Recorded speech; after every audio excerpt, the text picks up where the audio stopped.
오늘은 출애굽기 8장의 말씀을 보도록 하겠습니다.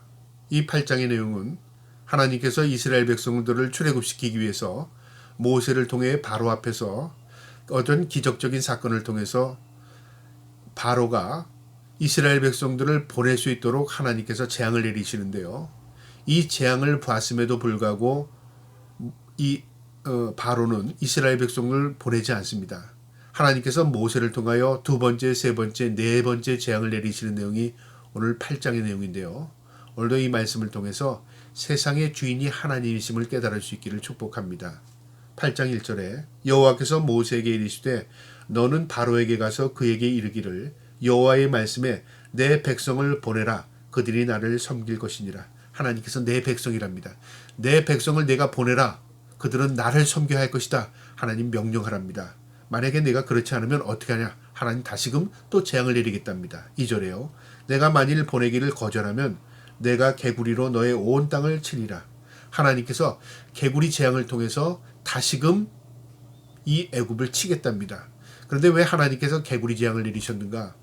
이 이집트 사람들은요, 그 당시에 개구리를 풍요와 다신의 신으로 섬겼던 상징물이었습니다. 그러니까 그들에게 풍요를 가져다주고 그 다음에 그들이 번성할 수 있다고 생각했던 이 개구리 형상이 그들에게 재앙이 되었다는 것은 무엇을 의미하냐면요. 너희들이 섬기는 신인 거짓이며 이 세상을 다스리시는 분은 하나님이시다. 그것을 다시금 보여주겠다는 겁니다. 3절에요.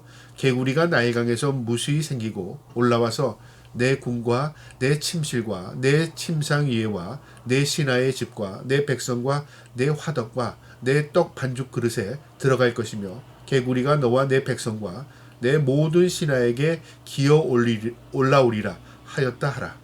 온 천지의 개구리떼로 너희가 괴로움을 당할 것이다. 그러니까 하나님 경고하라는 겁니다. 5절에요. 여호와께서 모세에게 이르시되 아론에게 명령하기를 내 지팡이를 잡고 내 팔을 강들과 운하들과 못 위에 펴서 개구리들이 애굽 땅에 올라오게 하라 할지니라. 이제 하나님께서 이 모세를 통하여 아론에게 지시하는데요. 그 지팡이를 이 나일강에 쳐서 피바다가 된 것처럼 이제는 온 운하에 그것을 다시 펼쳐서 하나님의 이름으로 명령하면 온 천지에 개구리떼가 퍼질 것이다. 그리고 이 개구리로 인하여 애굽 땅이 괴로움을 당할 것이다. 그것을 지금 하나님 지시하십니다. 6절에요. 아론이 애굽 물들 위에 그의 손을 내밀매 개구리가 올라와서 애굽 땅에 덮이니 요술사들도 자기의 요술로 그와 같이 행하여 개구리가 애굽 땅에 올라오게 하였더라. 이 요술사들은 눈속임이죠. 그러니까 물이 피가 되는 것도 흉내를 냈습니다.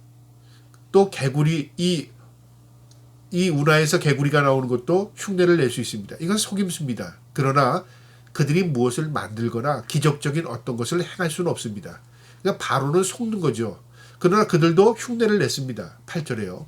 바로가 모세와 아론을 불러 이르되 여호와께 구하여 나와 내 백성들에게 개구리를 떠나게 하라. 내가 이 백성을 보내리니 그들이 여호와께 제사를 드릴 것이라 이니라. 이 바로가 괴로움을 당하고 나서요. 내가 보낼 테니 빨리 이 개구리를 없애달라는 얘기죠. 하나님께 이 이야기를 해서 이 없애달라. 그렇게 부탁을 하는 겁니다. 모세가 바로에게 이르되 내가 왕과 왕의 신하와 왕의 백성을 위하여 이 개구리를 왕과 왕궁에 끊어 나일강만 있도록 언제 구하는 것이 좋을지 내게 분부하소서. 언제 그렇게 해줄까요? 그렇게 말하는 거죠. 그러니까 이것이 그냥 없어지거나 소멸되는 게 아니라 명령으로 하나님의 명령으로 개구리가 번성하고요. 퍼지고 또 하나님의 명령으로 개구리가 또 소멸됩니다. 그걸 언제 할까요? 그 얘기죠. 그러니까 내일 해달라 그렇게 말합니다. 그가 이르되 내일이니라. 모세가 이르되 왕의 말대로 하여 왕에게 우리 하나님 여호와 같은 이가 없는 줄을 알게 하리니 하나님의 살아계심을 내가 보여주겠다. 그렇게 말하고 11절에 개구리와 왕과 왕궁과 왕의 신하와 왕의 백성을 떠나서 나일강에만 있으리이다 하고 모세와 아론이 바로를 떠나 나가서 바로에게 내리신 개구리에 대하여 모세가 여호와께 간구하며 여호와께서 모세의 말대로 하시니 개구리가 집과 마당과 밭에서부터 나가서 죽은지라. 하나님께 또 간구했더니 하나님께서 모세의 말대로 이 개구리를 다 쫓아주신 겁니다. 이게 하나님이 세상의 주인임을 보여주는 게 아니겠습니까? 14절에 사람들이 모아 무더기로 싸우니 땅에서 악취가 나더라. 그러나 바로가 숨을 쉴 수 있게끔 되었을 때에 그의 마음을 완강하게 하여 그들의 말을 듣지 아니하였으니 여호와께서 말씀하신 것 같더라. 이미 하나님께서 이 바로가 어떻게 나올지를 이미 다 알고 계셨습니다. 재앙을 받을 때는 두려워서 이 재앙이 없어지면 내가 그렇게 하겠다고 하고, 재앙이 다시 걷어지면 다시 원래의 마음대로 돌아갑니다. 이게 강팍한 겁니다. 우리가 때로는 이렇게 강팍한 마음으로 살아갈 때가 있습니다. 하나님 이것만 해주세요. 간절히 기도하죠. 하나님께서 우리를 긍휼히 여기셔서 그 기도에 응답해 주십니다. 그러면 하나님의 은혜를 싹 잊어버립니다. 뭐 시간이 지나서 그랬겠지 뭐 하나님께 구했으니까 됐겠지 뭐 이제는 내 뜻대로 됐으니까 또 원점으로 돌아갑니다.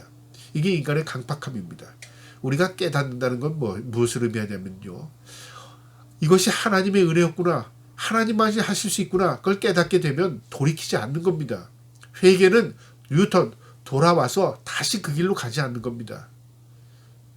바로는요, 하나님의 놀라운 기적을 봤음에도 불구하고요, 그 마음이 강팍함으로 그가 돌아오지 않습니다. 하나님이 이미 아셨다 그 말이죠. 그러나 하나님께서 이 강팍한 바로도 도구로 사용하시는 겁니다. 16절에요. 여호와께서 모세에게 이르시되 아론에게 명령하기를 내 지팡이를 들어 땅에 티끌을 치라 하라. 그것이 애굽 온 땅에 이가 되리라. 세 번째 재앙을 하나님께서 내리시는데요, 모세를 통해서 다시 그것을 땅에 지팡이를 내리치랍니다. 그러면 온 티끌, 이 먼지들이 다 이가 된답니다.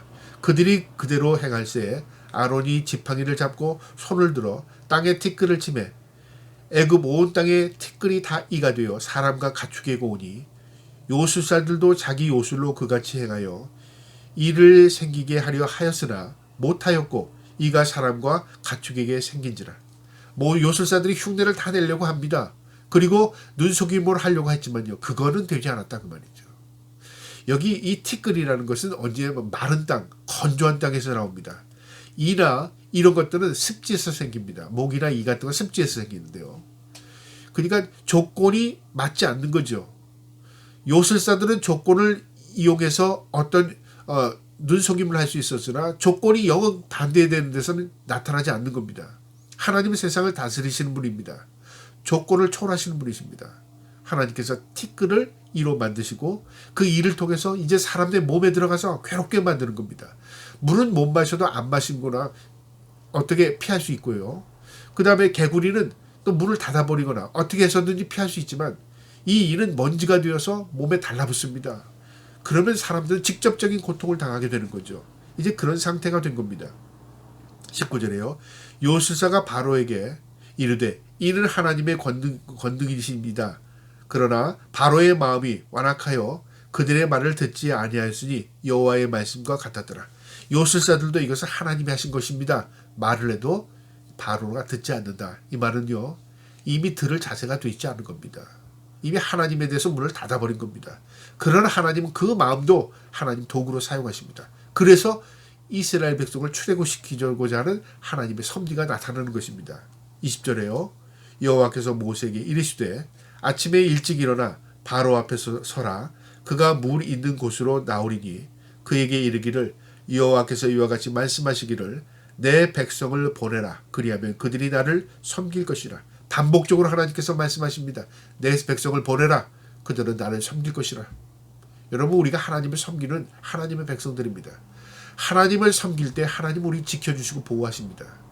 세상의 어떤 사탄 마귀도 하나님의 보호 아래서는요, 우리를 머리털 하나, 티끌 하나 건드릴 수가 없습니다. 하나님께서 이스라엘 민족을 지키고 보호하십니다. 21절에 내가 만일 내 백성을 보내지 아니하면 내가 너와 내 신하와 내 백성과 내 집들의 파리떼를 보내리니 애굽 사람이 집집에 파리떼가 가득할 것이며 그들이 사는 땅에도 그러하리라. 이제는 파리떼를 보내서 직접 고통스럽게 만들겠다 그 말이죠. 그런데 이 파리떼가요, 이제는 이스라엘 백성들이 사는 곳에는 없고 이 애굽 사람들이 사는 곳에만 있죠. 구별하겠다 그 말이죠. 이 놀라운 겁니다. 파리가 어디는 가고 어디는 안 갑니까? 어느 방엔 들어가고 어느 방엔 안 들어갑니까? 그럴 수 없습니다. 그런데 하나님께서 그렇게 하겠다는 거죠. 이스라엘 백성이 사는 땅에는 못 들어가게 하고 애굽인들이 있는 곳에는 들어가게 하겠다 그 말이죠. 그들을 고통스럽게 하겠다 그 말이죠. 이 하나님의 이 창조의 섭리입니다. 하나님이 살아계심에 보여주는 겁니다. 22절에 그날에 나는 내 백성이 거주하는 곧센 땅을 구별하여 그곳에는 파리가 없게 하리니 이로 말미암아 이 땅에서 내가 여호와인 줄을 내가 알게 될 것이니라. 내가 내 백성과 내 백성 사이를 구별하리니 내일 이 표징이 있으리라 하였다 하라 하시고 하나님께서 구별했다.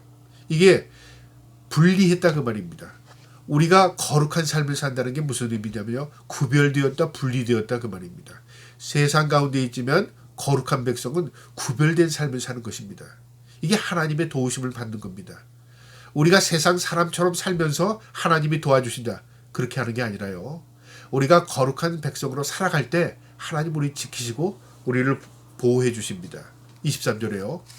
내가 내 백성과 내 백성 사이를 구별한다고 말합니다. 24절에 여호와께서 그와 같이 하시니 무수한 파리가 바로의 궁과 그의 신하들의 집과 애굽 온 땅에 이르니 파리로 말미암아 그 땅이 황폐하였더라. 바로가 모세와 아론을 불러 이르되 너희는 가서 이 땅에서 너희 하나님께 제사를 드리라. 이제 하나님께서 뭐라고 말하니 준비해라. 그들이 고통스러워서 너희를 보낼 때가 될 것이다. 그러니까 너희는 상황이 어떠하든지 하나님께 예배하기 위해서 준비해라 그 말이죠. 25절에 바로가 모세와 아론을 불러 이르되 너희는 가서 이 땅에서 너희 하나님께 제사를 드리라. 바로가 고통스러워서요. 이제는 제사 드려라. 내가 허락하겠다. 그런데요. 범위가 있어요. 가라. 이 땅에서 제사를 드리라고 말합니다. 너희가 광야로 나가지 말고 이 땅에서 너희가 제사해라 그 말이죠. 하나님은 뭐라고 말씀하셨죠? 광야로 내보내라 그 말이죠. 바로는 그들을 놓지 않으려고 합니다. 이 땅에서 드려라. 얼마든지 이 땅에서 제사해라. 우리가 이런 속임수에 넘어갈 때가 많아요. 너 얼마든지 예수 믿어. 얼마든지 너 하나님 섬겨. 그러나 그것은 놓지 마. 그것은 네가 맛대로 해. 우리가 때로는요. 세상과 하나님을 함께 섬기려고 할 때가 있다는 말이죠. 여러분 두 주인을 섬길 수가 없습니다. 우리가 두 곳을 왕래할 수 없습니다. 이것 아니면 이겁니다. 하나님의 말씀대로 살든지 아니면 세상에 취해 살든지 둘 중에 하나밖에 없습니다. 바로는 뭐라고 말하냐면 가지는 마. 이 땅에서 하나님 섬겨 그렇게 말한 겁니다. 26절에 모세가 이르되 그리함은 부당하니이다. 우리가 우리 하나님 여호와께 제사를 드리는 것은 애굽 사람이 싫어하는 바인즉 우리가 만일 애굽 사람의 목전에서 제사를 드리면 그들이 그것을 미워하여 우리를 돌로 치지 아니하리까. 바로가 뭐라고 말하냐면 우리가 하나님 섬기는 거 애굽 사람들이 싫어하는데 우리가 여기서 이 땅에서 하나님을 섬긴다고 하면 애굽 사람들이 우리를 싫어하여 우리를 돌로 칠 겁니다. 우리가 싸움이 생길 겁니다. 그 말이죠. 27절에 우리가 사흘 길을 광야로 들어가서 우리 하나님 여호와께 제사를 드리되 우리에게 명령하신 대로 하려 하나이다. 우리가 광야로 44일을 나가서 하나님의 명령대로 하나님이 하라고 하는 대로 우리가 제사를 드려야 합니다. 그 말이죠. 그러니까 당신 뜻대로 여기서 드릴 수 없습니다. 그 말입니다. 28절에 바로가 이르되 내가 너를 보내리니 너희가 너희 하나님 여호와께서 광야에서 제사를 드릴 것이나 너무 멀리 가지는 말라. 그런즉 너희는 나를 위하여 간구하라. 그래 내가 보낼게. 얼마나 고통스러웠으면 그렇겠습니까? 보낼게. 그러나 멀리 가지 마. 그리고 하나님께서 긍휼을 베풀어서 이걸 다시 회복시켜 줄 수 있도록 기도해달라 그 말이죠. 29절에 모세가 이르되 내가 왕을 떠나가서 여호와께 간구하리니 내일이면 파리떼가 바로와 바로의 신하와 바로의 백성을 떠나려니와 바로는 이 백성을 보내어 여호와께 제사를 드리는 일에 다시 거짓을 행하지 마소서 하고 이제 내가 다시 하나님께 기도해서 이 파리떼를 다 내쫓을 테니까 다시 거짓말하면 안 됩니다. 다시 이것을 반복해서 보낸다고 했다가 또 안 보내면 안 됩니다. 그렇게 말한 겁니다. 바로 앞에서요. 30절에 모세가 바로를 떠나 나와서 여호와께 간구하니 여호와께서 모세의 말대로 하시니 그 파리떼가 바로와 그의 신하와 그의 백성에게서 떠나니 하나도 남지 않았더라. 바로가 기도했고 그 파리떼가 다 소멸됐습니다. 마지막 31절에 그러나 바로가 이때에도 그의 마음을 완강하게 하여 그 백성을 보내지 아니하였더라. 여러분 이 강팍한 이 바로의 마음을요, 하나님이 이미 아셨습니다. 그럼에도 불구하고 이 바로를 하나님께서 도구로 사용하십니다. 이스라엘 백성을 출애굽시키기 전 도구입니다. 재앙이 10가지 재앙을 내려서요, 이 이스라엘 백성들이 하나님이 보호하신다는 걸 이 애굽 사람들이 모두 알게 하고요, 애굽 사람들 가운데 있던 이 이스라엘 백성들도요, 하나님이 세상의 주인이심을 이 재앙을 통해서 깨닫게 됩니다. 그리고 하나님에 대한 신뢰, 믿음을 가지고 모세를 따라 출애굽하게 되는 것입니다. 이게 모두 하나님의 섭리입니다. 우리가 이 땅에 살면서요, 고난을 당할 때에 이 고난이 우리를 짓누르는 게 아니라 이 고난을 통해서 깨달음을 주십니다. 아, 세상은 영원한 것이 아니구나. 우리의 진정한 소망은 이것이 아니구나. 우리가 천국을 소망하게 되고요, 하나님을 바라볼 수 있는 것, 이 모든 것들이 우리의 삶을 통해서 나타나는 어떤 고난의 현상들을 통해서 우리가 하나님을 바라보게 하는 그의 믿음의 기초가 됩니다. 저와 여러분이 어떠한 상황에 처했을지라도 하나님을 바라보고 믿음으로 살고 우리의 믿음을 견고해 나갈 때에 우리가 천국의 소망을 두고 늘 하나님 모시고 살아가는 믿음의 삶을 살 수 있는 것입니다.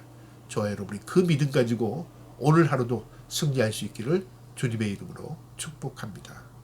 아멘.